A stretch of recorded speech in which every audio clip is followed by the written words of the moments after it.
하나님 감사합니다. 오늘도 주의 말씀을 따라서 가는 주님의 인생길이 되게 하여 주시옵소서.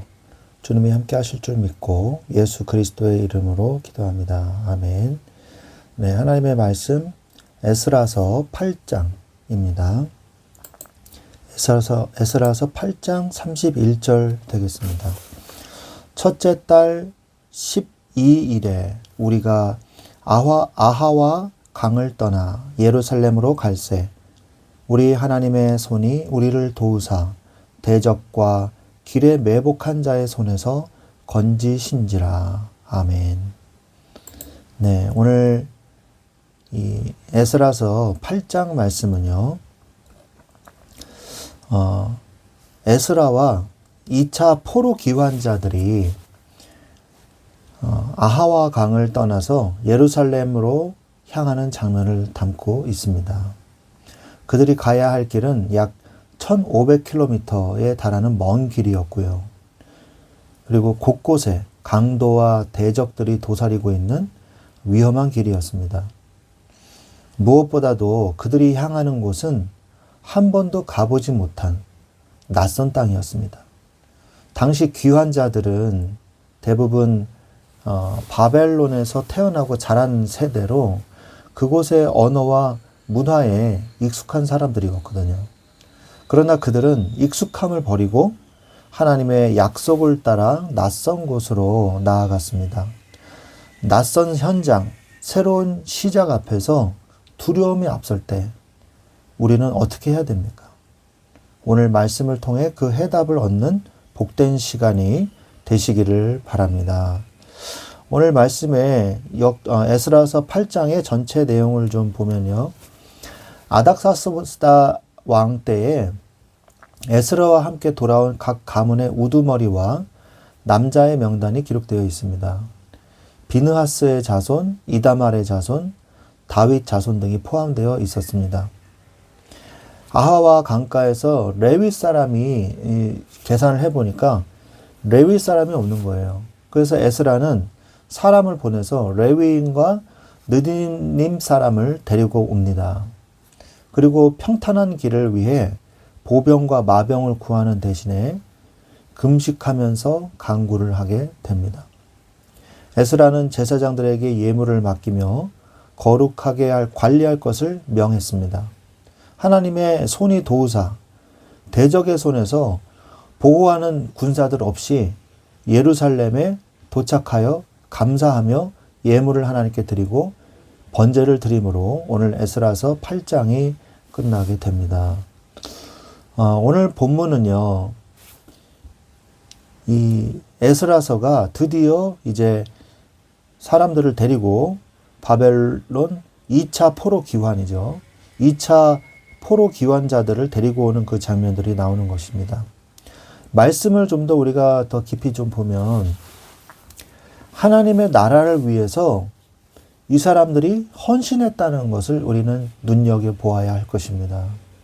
이들은요, 거기에서 포로 생활을 했다기보다는 이제 바사국의 한 국민으로서, 백성으로서 편안하고 안락한 삶을 살고 있었거든요.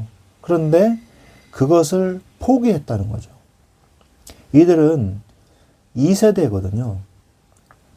그래서 예루살렘에서의 일이 어떤 일인지 잘 모를 수 있는 그런 사람들입니다. 2세대인 유대인들에게는요, 이미 정착한 이 삶이요, 더 안락했어요. 당시에 많은 유대인이 그 땅에 남아있기를 택했다고 기록이 되어 있습니다. 그들은 그곳에서 집을 짓고 재산을 모았으며 육신적으로 평안한 삶을 살았어요. 그들에게 예루살렘은 다만 황폐한 땅이었고, 그리고 귀환은 고생길이 훤한 그런 선택길이었습니다. 그러나 하나님의 언약의 백성의 정체성을 가지고 가나안 땅으로 가기를 결심하게 된 것이죠.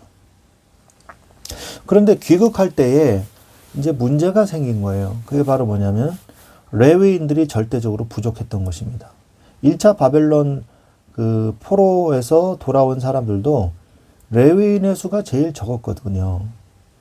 근데 이번에는 아예 레위인이 절대적으로 부족한 거예요. 그래서 에스라가 아하와 강가에서 인원을 점검했을 때 레위 자손이 한 사람도 없었습니다. 이것은 성전 예배를 섬겨야 할 레위인들의 이 직무를 그들이 버리고 세상의 안일함에 빠져서 있었다는 것을 보여주는 것이죠.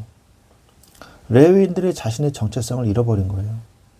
예배를 인도할 사역자의 부재는요, 가장 큰 영적 위기였습니다. 그래서 레위인들을 그래서 다시 모집을 하게 돼서 레위인들을 보충해가지고 이제 다시 출발을 하게 됩니다.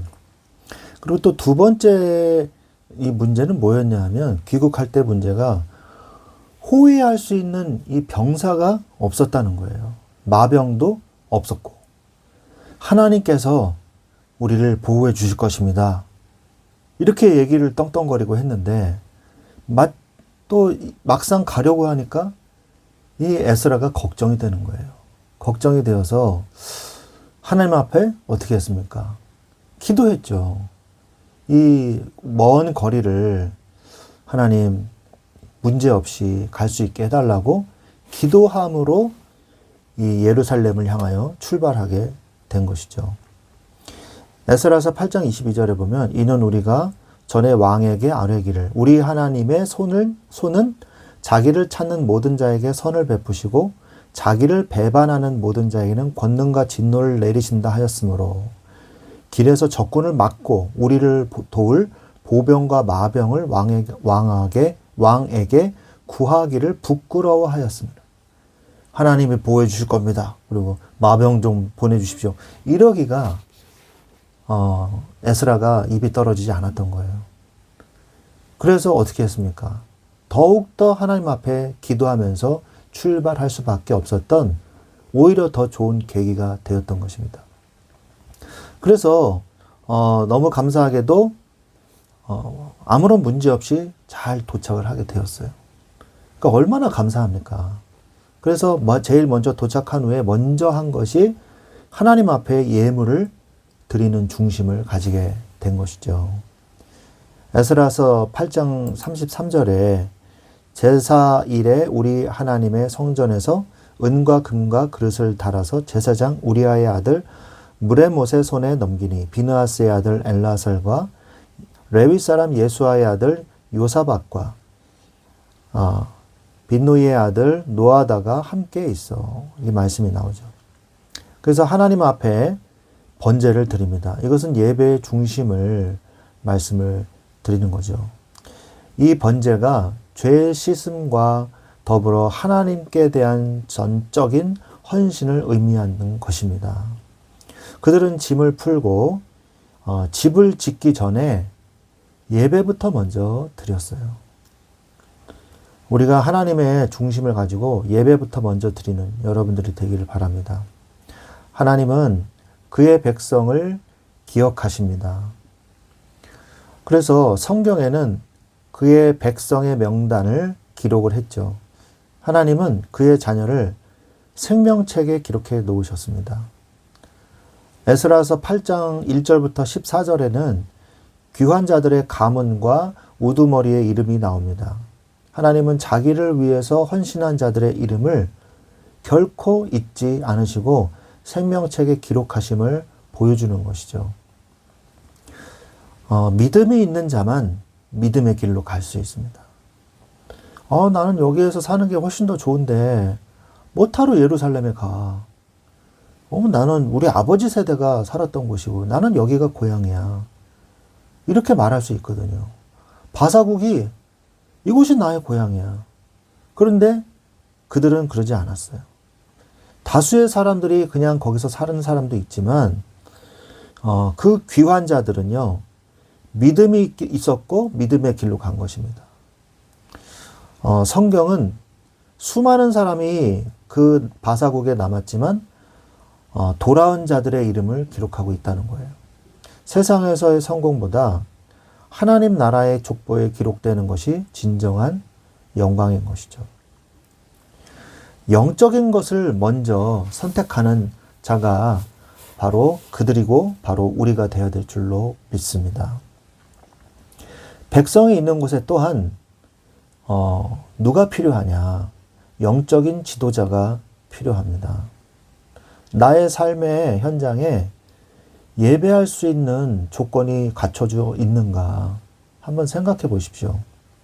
예배할 수 있는 장소, 예배할 수 있는 사람들, 그리고 예배할 수 있는 인도자.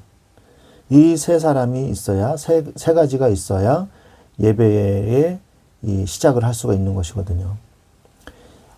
이것이 예배의 정통성과 거룩함을 갖추기 위한 필수적인 조치였던 것입니다. 예배 장소, 예배자, 예배 인도자.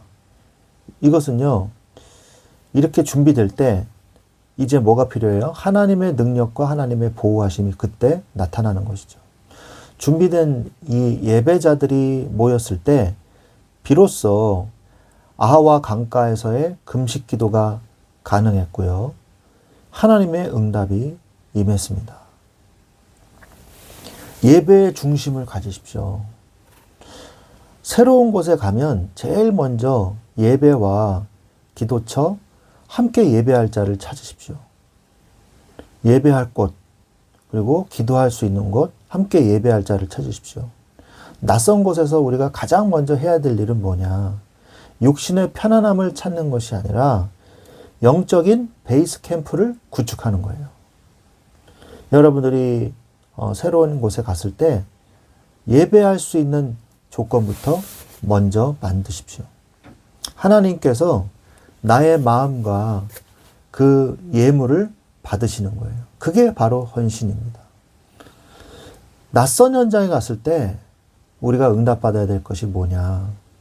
먼저 조건을 보십시오. 육신적 조건보다 영적인 조건을 찾으세요. 에스라는 군사적 보호라는 육신적 조건이 결핍되었을 때 오히려 금식하면서 하나님을 의지하는 영적 조건을 채웠습니다. 이것이 바로 인간의 힘을 포기하고 하나님의 능력을 붙잡는 승리의 비결인 것이라고 우리가 볼 수 있는 것이죠. 이때 하나님은 육신적인 필요한 부분도 채워주시게 됨을 우리는 볼 수 있습니다. 그리고 이제 예배의 조건이 갖춰졌다면 예배하십시오. 예배의 장소, 함께 예배할 수 있는 사람들, 그리고 주의 종. 이들이 이제 세워지면 하나님의 나라가 임하고 육신적 조건도 응답되게 될 줄로 믿습니다. 그리고 그곳에서 예배를 드리면서 하나님의 나라가 임하시기를 기도하시기 바랍니다. 죄와 사망의 권세가 무너지도록 예배하면서 기도하십시오. 낯선 현장은 영적 전쟁터예요. 에스라가 기도로 나아갔을 때 대적의 매복이 무력화되었습니다. 그래서 호위 군사 없이도 다 통과하게 됐죠. 또한 하나님의 나라가 임하도록 기도하세요. 나의 현장이 하나님이 통치하시는 거룩한 땅이 되도록 기도해야 됩니다. 초대교회와 같은 성령의 역사가 일어나도록 그곳에서 이런 초대교회 역사가 일어나도록 기도하시기 바랍니다. 사랑하는 성도 여러분, 인생은 끊임없이 낯선 곳으로 나아가는 여정입니다. 이사 또는 이직, 새로운 학업 등 우리 앞에는 늘 아하와 강가와 같은 선택의 순간이 놓여 있습니다. 그때 육신의 안락함을 좇아서 바벨론에 머무는 자가 아니라 불편하고 위험해 보여도 말씀의 인도를 따라 예루살렘으로 향하는 믿음의 결단이 여러분에게 있기를 바랍니다. 보병과 마병이 없음을 두려워하지 마십시오. 예배가 회복되고 기도의 무릎이 세워지면 우리 하나님의 손이 반드시 여러분을 그리고 저를 도우실 것입니다. 오늘 하루도 내가 서 있는 그 낯선 현장에서 가장 먼저 하나님을 찾고 예배함으로 예비하신 승리와 평강을 누리는 저와 여러분이 되시기를 주 예수 그리스도의 이름으로 축원드립니다. 아멘.